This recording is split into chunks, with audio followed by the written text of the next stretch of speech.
The night my boss's daughter called me by mistake, I discovered that silence can be louder than any confession. My name is Lucas Greer. For 4 years, I'd kept my distance from Meredith Caldwell, telling myself a man who wants to keep his job doesn't let his gaze wander toward the owner's daughter. Then her voice spilled through the speaker, and she started talking about me. I'd spent 4 years ensuring Meredith Caldwell never looked my way twice. Her father signed my paychecks, and a man who values his livelihood doesn't let silence become confession. But when her voice spilled through that accidental call, my careful distance collapsed.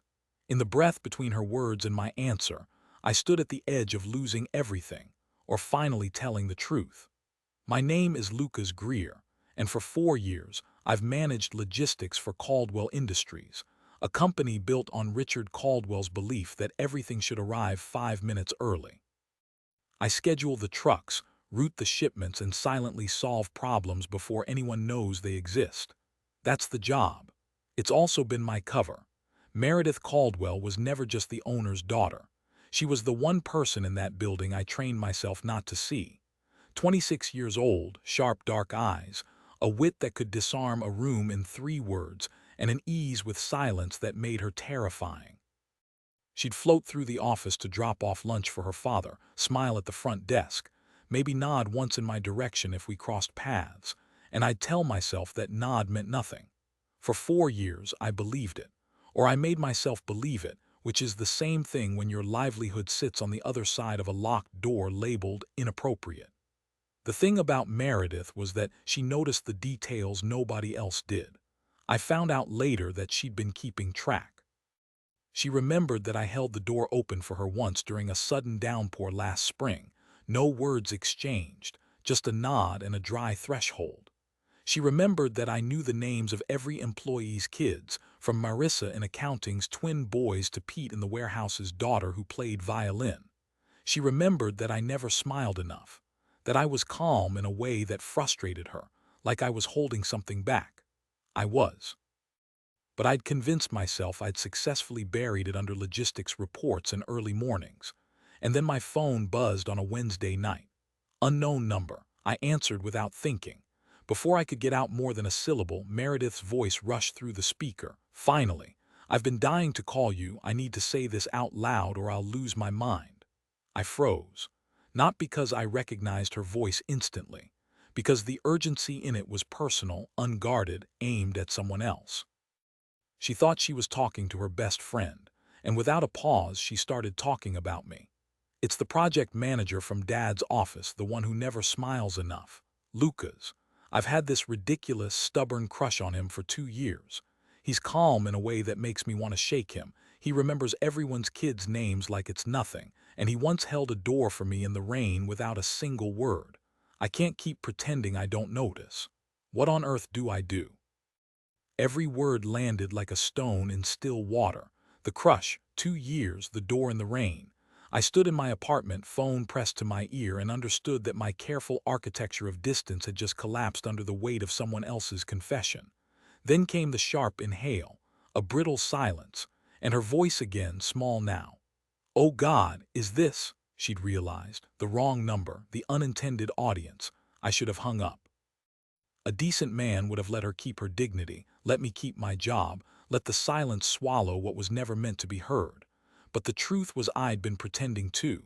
For 4 years, every guarded nod, every careful non-greeting, every time I looked away first, it was all performance.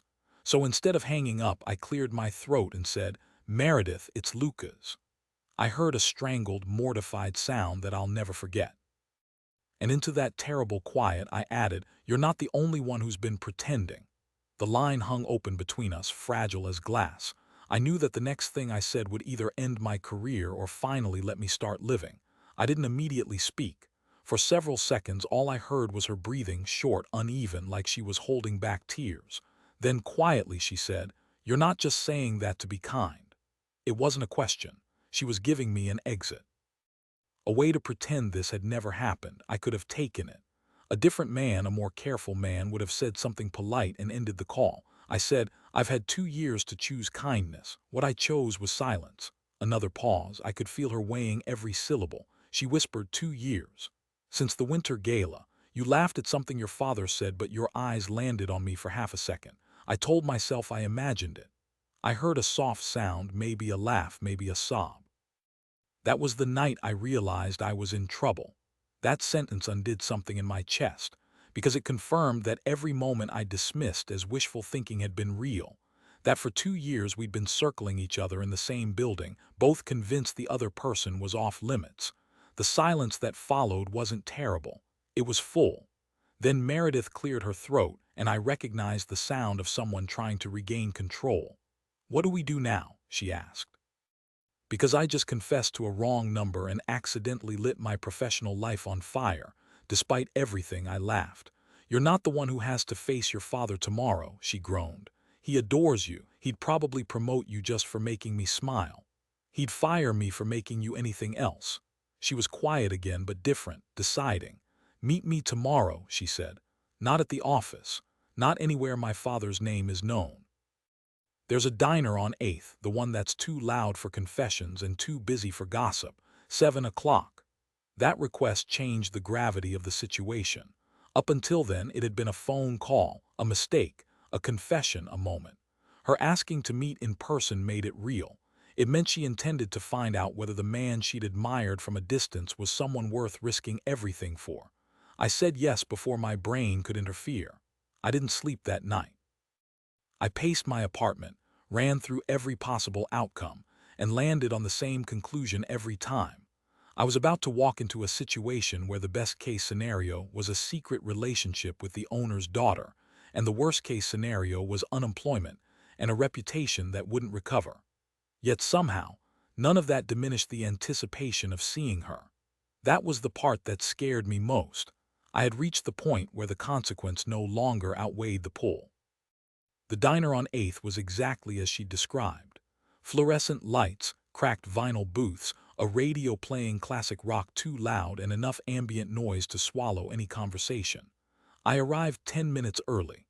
She arrived right at 7, wearing a gray sweater, her hair pulled back, no office armor. She looked younger, more uncertain. And when her eyes found mine, I watched relief and terror cross her face in equal measure. She slid into the booth across from me. The silence between us was nothing like the phone. This silence had proximity. She wrapped both hands around a coffee cup she didn't drink from and said, "I've replayed that call about 300 times since last night. The most humiliating part isn't that I confessed to you instead of my friend. It's that I said I wanted to shake you." I thought that was complimentary. A startled laugh escaped her. "Lucas, I called you emotionless." "You called me calm," I corrected. "That's different." Her eyes dropped. "The door in the rain, you didn't say a word. You just held it open and I stood under your arm for maybe 3 seconds and I wanted to thank you, but my voice wasn't working. I've thought about that moment more times than is healthy." That detail hit me harder than any confession could, because I remembered it too. The rain, the way her eyes lifted to mine, the quick jump of her pulse at her throat. I'd filed it under harmless memory and buried it. Seeing her now, admitting it aloud, made it impossible to keep burying anything. "Meredith," I said, "what do you want from this?" She didn't flinch. "I want to know if I spent 2 years imagining something or if there's actually a man behind the logistics reports who sees me." "I see you," I said, and the words came out heavier than I intended. I just never allowed myself to look long enough to prove it.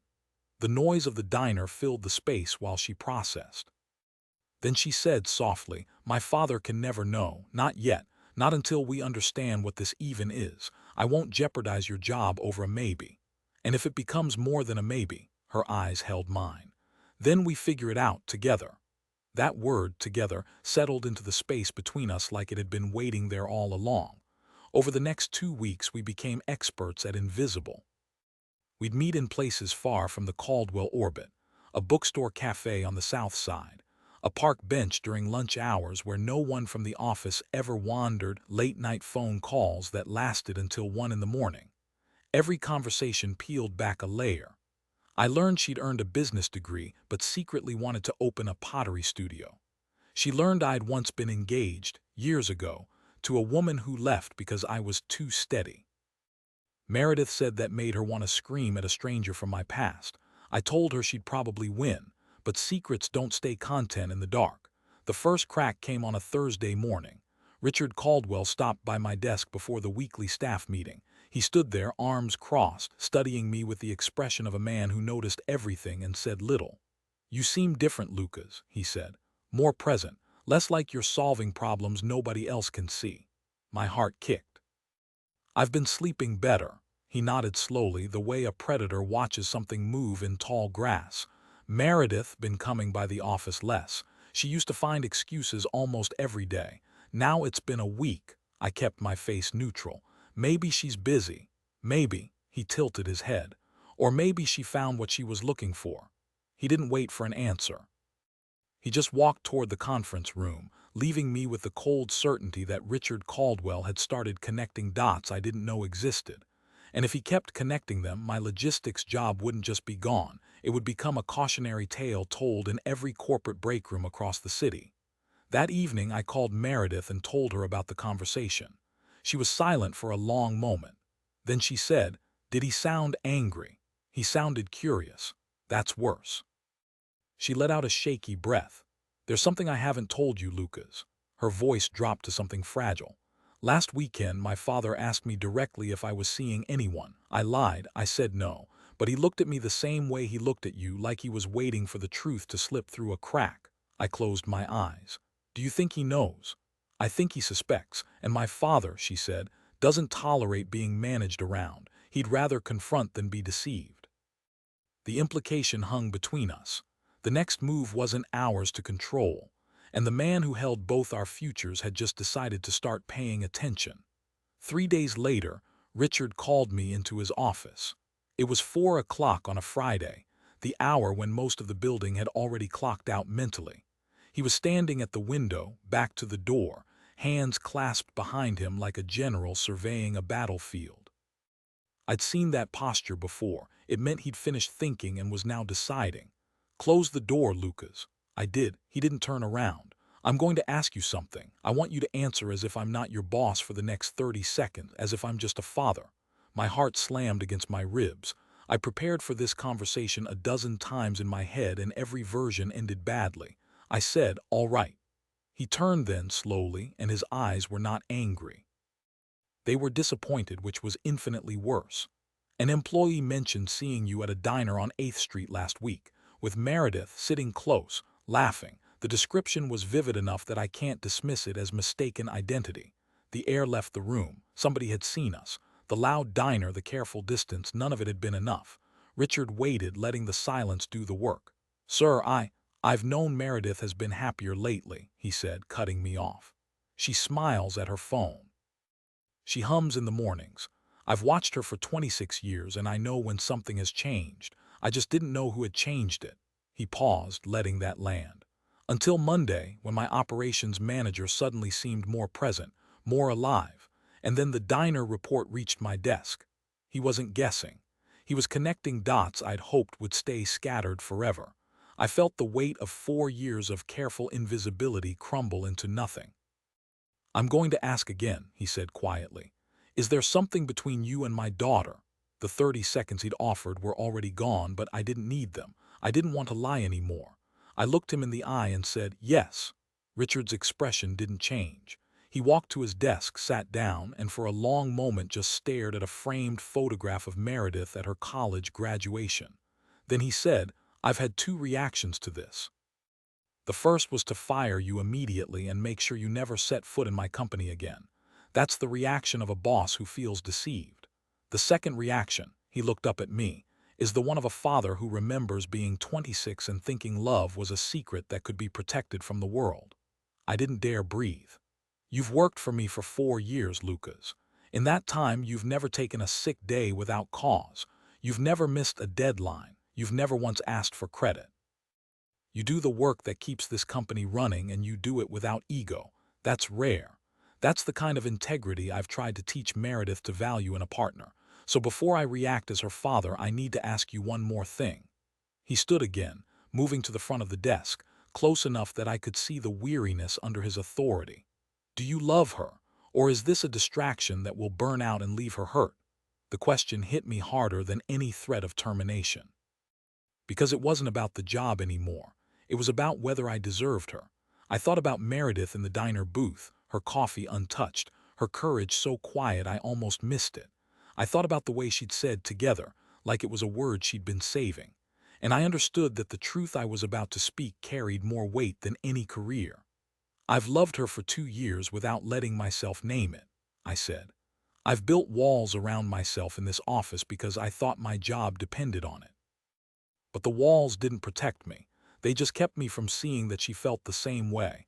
I'm not asking for your blessing today, I'm asking for the chance to earn it." Richard stared at me for what felt like an eternity. Then he did something I didn't expect. He smiled, just a flicker there and gone, the smile of a man who recognized a familiar stubbornness. "Meredith told me she was seeing someone," he said. "She didn't give me a name. She said I'd be angry. I told her I'd decide that after I met him." My head spun. "She told you? 2 days ago she was terrified. She said she couldn't keep lying to me, that it was making her sick. She asked me to trust her judgment. I said I did. I also said I'd be having this conversation with you." He paused, letting the words sink in. Meredith had stepped forward first. She risked her father's anger not to protect herself, but because she couldn't stomach the dishonesty anymore. And she'd done it knowing what it might mean for both of us. "So you're not firing me," I said carefully. "Not today," Richard replied. "But I'm not giving you my blessing either. That has to be earned, and I can't earn it from behind a desk." He walked to the door, opened it, and paused. "Dinner. My house. Saturday evening, 7 o'clock. You'll sit at my table, break bread with my family, and I'll watch you the way a father watches a man who claims to love his daughter. If you're still the man I think you are by the end of that meal, then we'll talk about what comes next." He left before I could answer. The door clicked shut, and I stood alone in his office, my entire future compressed into a single dinner invitation. The man who held both our futures hadn't just decided to pay attention. He decided to test me in the most intimate arena possible.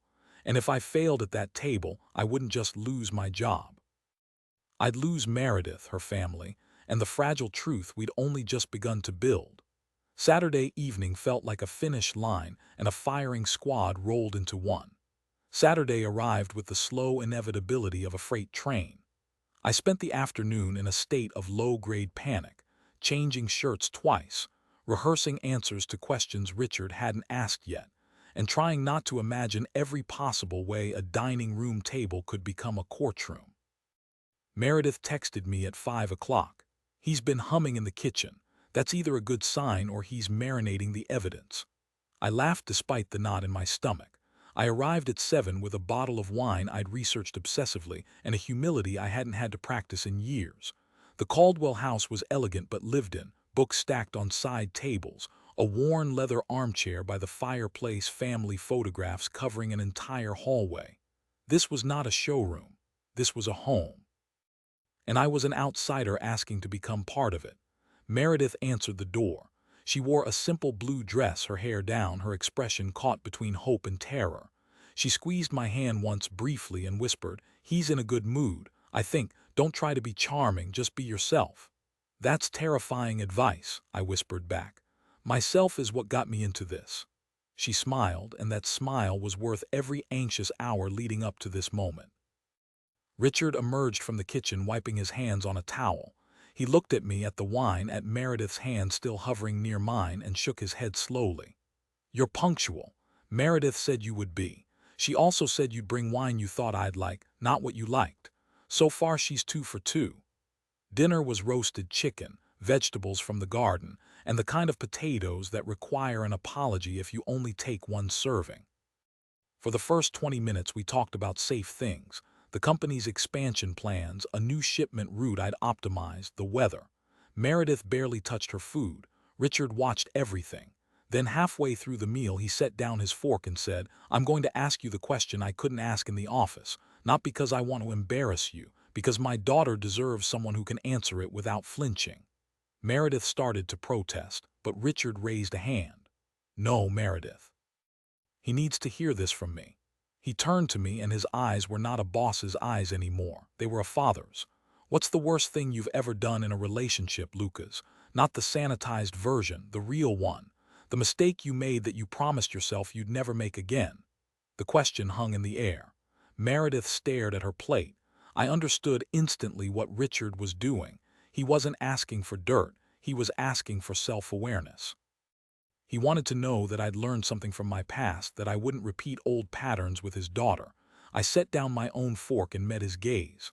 I had a fiancée once. Years ago, I loved her. She said I was too steady, too predictable, that I made love feel like a logistics report. I glanced at Meredith. You laughed when I told you that. She wasn't wrong. I was so focused on stability that I forgot to be present. I forgot to be spontaneous. She left, and it took me a long time to admit that the failure wasn't entirely hers. Richard leaned back, arms crossed. And what did you learn? That love isn't just about showing up reliably. It's about showing up fully, being seen, not just counted. I paused. I've spent 4 years in your company making sure I was invisible because I thought that was the same as being reliable. It wasn't. It was hiding. And I won't hide from your daughter anymore, even if it costs me everything. The silence that followed was different from the one in his office, lighter, almost like release. Meredith reached over and covered my hand with hers. Her father saw it, and for the first time since I'd entered his office, his expression softened into something that looked like respect. I didn't actually need to hear all that, Richard said quietly. I'd already made up my mind before you arrived, but I wanted to see if you'd try to impress me or if you'd tell me the truth. The fact that you chose honesty tells me more than any polished answer could. He stood, picked up the wine bottle I'd brought, and refilled all 3 glasses. Then he raised his own. Meredith, you told me you'd found someone worth risking everything for. I didn't fully believe it until tonight. I do now. He turned to me. You have my blessing, Lucas. Not because you're a good employee, you've always been that. Because you're a good man. The kind who'd rather lose his job than lie to me. I can trust a man like that with my daughter. Meredith's eyes filled with tears. She didn't try to hide them. I felt something unlock in my chest that had been wound tight for years. The finish line wasn't a firing squad after all. It was just a table, a meal, and a father learning to let go. After dinner, Meredith and I stood on the back porch while her father cleaned up inside. The night was cool, the stars visible for the first time in weeks. She leaned into my shoulder and said, You told him about your ex-fiancé. You didn't have to do that. Yes, I did. He needed to know that I'd learned, and so did you. She looked up at me, her eyes still glistening. I already knew. You're not the man who hides anymore, Lucas. You're the man who held a door open in the rain and said nothing because the moment was too big for words. That's the man I've been watching for 2 years, and that's the man I want. I kissed her then, under a sky that had no judgment and a porch that had witnessed countless Caldwell family conversations. Somewhere inside, the kitchen light flicked off, Richard giving us privacy, a quiet gesture of trust. And as I stood there holding the woman I'd once kept at arm's length, I realized that the phone call that started it all wasn't an accident. It was a crack in the wall I'd built. And through that crack, the truth had finally found its way in. Here, what I've learned since that night. The walls we build to protect ourselves are often the very thing keeping out what we need most. I spent 4 years being invisible because I thought silence was the same as loyalty. But loyalty without honesty is just another kind of hiding. Meredith and I still work for her father's company. Richard still checks on me during quarterly reviews, but now he asks about weekend plans instead of shipment routes. The diner on 8th is still our place, though we don't need to hide there anymore. Sometimes the waitress who served us that first night refills our coffee and smiles like she knows something. She probably does. What changed wasn't the situation. It was the silence I finally stopped calling safety. The unanswered question I walked around with for years was never, what will happen if he finds out? It was, what will I miss if I never say it? That question is bigger than one accidental phone call. It's the one most of us carry into every room where we swallow a truth because the risk feels too big. How many times have you written a message and deleted it? How many times have you looked at someone across a conference table or a coffee shop and told yourself, not yet? How many of those not yets became never before you even noticed? Maybe you're standing in your own silence right now, waiting for a wrong number to do the work for you. Don't wait for the crack in the wall. Be the crack. The thing you're afraid to say might be the exact thing someone else has been praying to hear. If this story hit close to home, leave a like so more people find it. Subscribe for more stories about the moments that separate hiding from living. And tell me in the comments, what's the one thing you've been pretending not to feel? I'll see you in the next one.